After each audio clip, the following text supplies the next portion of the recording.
From what I've seen, I think that criminal charges are obviously required, and I think that criminality does exist. 34 people don't just die in a building and everyone walks away and continues with life as normal. That is why I'm so determined to protect the integrity of the investigation from political interference and pressure, because if we get it wrong, I'm going to be held accountable for it. So on the one hand, to not relate to the budget, relate to the tensions between two political parties.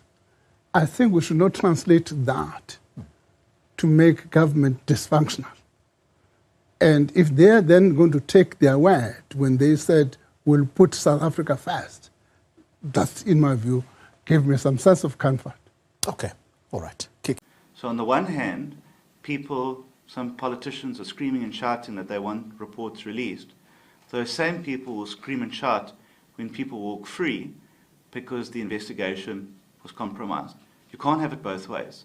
So we are going to protect that. There is an outstanding report still from the Department of Labour. I've been engaging my colleague, Minister Meth, to conclude that, because that is now the outstanding report that the police need. The good thing is that it is being led, the investigation, in a prosecutorial way, so that as they investigate, the dockets for prosecution are being prepared. Yesterday, from what General Mkhwanazi was saying, I have been having discussions and difficult discussions with the security cluster over duplication of functions. Right. One of those was that when we tried to create an investigating arm in NPA, we're duplicating already existing arm in the form of the Hawks, in the form of crime intelligence. I was informed that the IDEC, which is that its main focus will be on large commercial crimes, including the state capture. And therefore, that's the first point, is the mandate. The second point is the type of skill sets you're going to require for that kind of function. Yeah. So that was a convincing argument for us to have all of this duplication of functions from a funding perspective.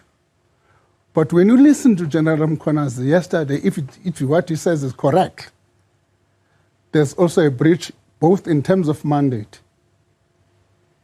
and in terms of skill set.